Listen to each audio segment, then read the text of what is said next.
अस्सलामुअलैकुम जी, मैं हुमारी अली, आप देख रहे हैं मेरा चैनल। अमीर बलाच को कत्ल करने के बाद पहली कॉल किसे की? सीआईए ने एहसन शाह के लंबे खूबसूरत बाल काट कर टेंड की तो सब कुछ फरफर बोलने लगा। बलाच टीपू की अहलिया और वालिदा तीफी बट को कॉल पर क्या कहती रही, उनकी क्या उनसे बात हुई? एहसन शाह अमीर बलाच के नाम पर 2 नंबर काम भी करता था, क्या अमीर बलाच और उसकी फैमिली को इसका इल्म था या नहीं? क्या मुसब ने एहसन शाह को फायर मारा जो गोली उसके पाँव में लगी हुई है? क्या अमीर बलाच के कत्ल के बाद उसके भाई को पता चल चुका था? उसको फायर किसने मारा? आज की वीडियो में इस पर बात करेंगे। अमीर बलाच को भी दोस्त पर शक था, बहुत ज्यादा शक था। बलाच और एहसन शाह के मोबाइल से ऑडियो लीक हुई है। दोस्त चंद होते हैं, हर कोई दोस्त नहीं हो सकता। दोस्त होता नहीं है रात मिलाने वाला। हाँ, तो पॉसिबल ही नहीं, क्योंकि अब दौर है, ये दौर मुनाफिकत है, इसमें मुनाफिक ज्यादा है और दोस्त कम। अमीर बलाच टीपू जो है वो आसानी के साथ दोस्त नहीं बनाते थे, क्योंकि उनकी हिस्ट्री ये थी कि उनके परदादा को जिस तरह से कत्ल किया गया, फिर दादा, फिर वालिद, तो अंदर ही बंदा होता था जो कि रैकी करता था, तो बहुत ज़्यादा मोहतात रहा करते थे। लेकिन पता नहीं ऐसा क्या हुआ कि आस्तीन में सांप पाला हुआ था, उस सांप का किसी को भी इल्म नहीं, सालों साल से ये दोस्त था, और किस तरह से चंद पैसों के लिए ये अपना दीन ईमान मुकम्मल तौर पर बेच गया, किसी को पता भी नहीं चला कि ये ऐसा दरिंदा इन्होंने पाला हुआ है। अच्छा जी, एहसन शाह ने ऐसा खेल खेला कि बलाच उसको समझ ही नहीं सका, उसको पहचान ही नहीं सका। आखिरी दम तक उसे अपने राज बताता रहा, उस पर यकीन करता रहा। सीआईए पुलिस ने जब एहसन शाह के लंबे घने बाल काटे, जो कि सुनने में आया कि उसको बहुत ज़्यादा पसंद है, बहुत मोहब्बत करता है अपने बालों से, बड़ा ही पॉजिटिव है अपने बालों के लिए, जब उसके बालों को काटा गया, उसे ड्राइंग रूम की सैर करवाई गई, उसको ज़रा लित्तर मारे गए, क्योंकि उसको ऐसे मारते हुए घसीटते हुए पुलिस लेकर गई है। पुलिस अमूमन ये ड्रामे नहीं करती, क्योंकि सबके पास मोबाइल का दौर है, वीडियोस वगैरह बनाई जाती हैं, पुलिस पर फिर जो है उंगलियां उठाई जाती हैं, लेकिन पुलिस ने इसको खूब कुट लगाई, खूब घसीटते हुए इसको लेकर गए थे।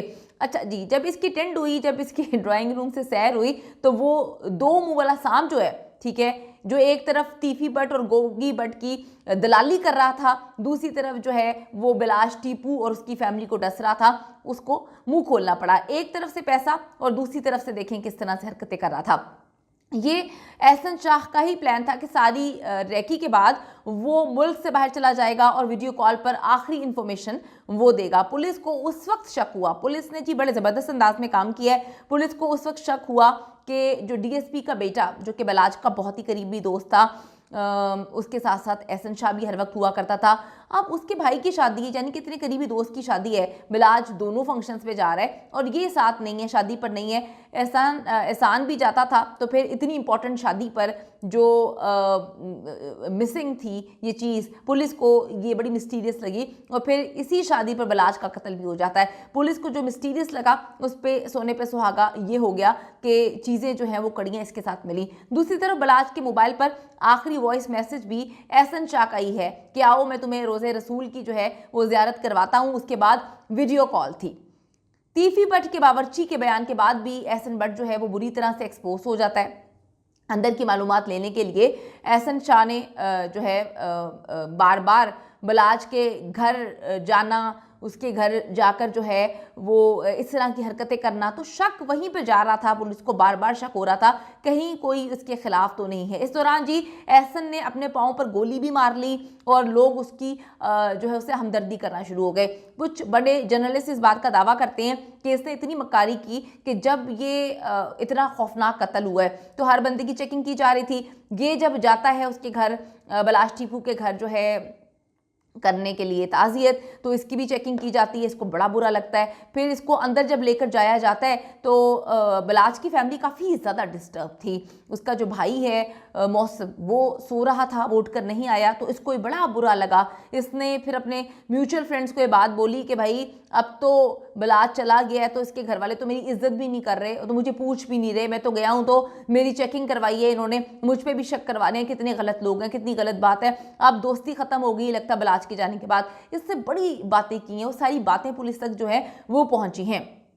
इस दौरान एहसन ने जी गोली जब मारी तो पुलिस को और पता चल गया कि भाई ये गोली अचानक से कैसे लगी, और कहानी इससे सुनाई बार बार मीडिया पे इंटरव्यू देके कि जी मेरे गार्ड से गोली लग गई है। बड़ा अजीब लगा। हर वक्त जी टिकटॉक पर स्टेटस लगाता था, ये टिकटॉक व्हाट्सएप पे स्टेटस लगा रहा है, अमीर बलाच की वीडियोस लगाता रहता है और इतनी चालाकी दिखाने को जो है इसके पल्ले ही पड़ गई है पुलिस को जो है शक हुआ इस पे, जब ये बार बार चालाकियां दिखा रहा था। अमीर बलाच अपनी दुश्मनी ख़त्म करना चाहता था। वो मुतादिद बार ये बात कह चुका था कि मैं दुश्मनी ख़त्म करना चाहता हूँ। बलाच का भाई मुसब जो है वो भी यही कह रहा है कि हमें इंसाफ चाहिए, हम इंतकाम की कोई गेम नहीं खेलना चाहते, हमें इंतकाम नहीं लेना। जब 2016 में गोगी और तीफी भट्ट के घर पे जो है वो फायरिंग वगैरह हुई थी और मुकदमा इन्होंने दर्ज कराया था, बलाच पे इन्होंने मुकदमा दर्ज कराया था, तब बलाच की वालिदा ने तीफी भट्ट को कॉल करके यही कहा था कि जी केस ख़त्म कर दो, हम दुश्मनी किसी सूरत नहीं चाहते। बहुत बड़ी बात है, बलाच के वालिद को जिस तरह से तीफी और गोगी भट्ट ने कत्ल करवाया था, उसके बाद बलाच की माँ अपने बेटे के लिए दुश्मनियां ख़त्म करने के लिए, हर चीज़ ख़त्म करने के लिए जो है इनको कॉल करके कहती है कि अब ये वो लोग थे जिन्होंने उनका सुहाग जो है वो लूटा था, उनके शोहर को कत्ल करवाया था। लेकिन माँ थी, माँ ने इनको फ़ोन करके कहा कि हम दुश्मनी नहीं चाहते, सारे केसेस ख़त्म कर दो। लेकिन इन जालिमों ने जब तक बलाच को कत्ल नहीं कर दिया, मरवा नहीं दिया, सुकून से नहीं बैठे।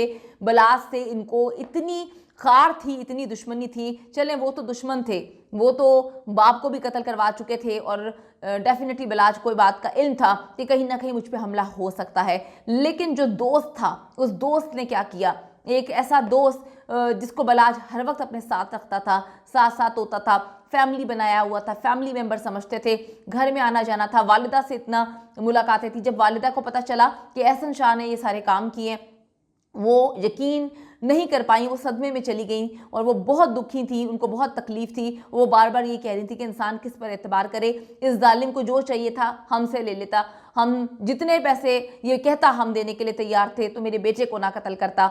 अच्छा जी, अब आप देखें कि बलाच को मार कर ही तीफी भट्ट और गोगी भट्ट को सुकून मिला है और मारने के लिए उसके करीबी दोस्त का इंतखाब किया गया। अब पुलिस मजीद तफ्तीश कर रही है कि कहीं कोई और दोस्त तो इस कत्ल में शामिल नहीं है, हो सकता है कोई फैमिली मेंबर शामिल हो। इसीलिए सीआईए ने अपनी तफ्तीश जो है बलाच के दोस्तों के साथ साथ फैमिली तक भी वसी कर दी है। फैमिली के साथ भी इन्वेस्टिगेशन की जा रही है, अगर जो मशकूक लग रहा है उससे पूछगछ की जा रही है। पुलिस 1 महीने पुरानी सीसीटीवी फुटेजेस का भी जायजा ले रही है कि अगले 24 घंटों में जो है गोगी भट्ट की गिरफ्तारी की खबर भी ब्रेक की जा सकती है। पुलिस ने कहा है कि एक बड़ी खबर रास्ते में है और एक बहुत बड़ी गिरफ्तारी जो है वो अमल में लाई जाएगी। तो बड़ी गिरफ्तारी तो तीफी भट्ट और गोगी भट्ट की ही हो सकती है। अब आप देखें कि इतनी पुरानी दुश्मनी जिसको हवा एक तरफ से दी जा रही थी, दूसरी तरफ से ख़त्म करने की कोशिश की जा रही थी। यानी कि 2016 में वालदा ने भी कहा कि इस मामले को ख़त्म करो, लेकिन बलाच ने एक बात कही थी कि ये दुश्मनियाँ मेरी पैदा की हुई दुश्मनियाँ नहीं हैं, मैं तो इनके बोझ तले दब गया हूँ। मैं अगर इन दुश्मनियों को ख़त्म करने की कोशिश करता हूँ तो जिनके अपनों को कत्ल किया गया है इन लोगों की जानिब से, वो मेरी तरफ सवालिया निशान खड़ा कर देते हैं, सवालिया नज़रों से मुझे देखते हैं, बहुत मुझे अजियत होती है। ये एक ऐसी चीज़ है जिसका बोझ मुझे उठाना ही पड़ेगा। और उस बोझ के तले वो बेचारा दब गया, वो नहीं चाहता था इस तरह के मामलात, लेकिन उसको कत्ल कर दिया गया। जो सबसे तकलीफ दे बात है कि अपना ही था, किसी गैर की क्या ज़रूरत थी। अपने ने जो है छुरी घोंपी, पीछे से पीठ पे छुरा घोंपा। और यकीन करें कि फैमिली इस वक्त बहुत सदमे में है, उनको यकीन नहीं आ रहा कि बलाच का इतना करीबी दोस्त जो है वो बलाच के साथ ये सब कुछ कर सकता है।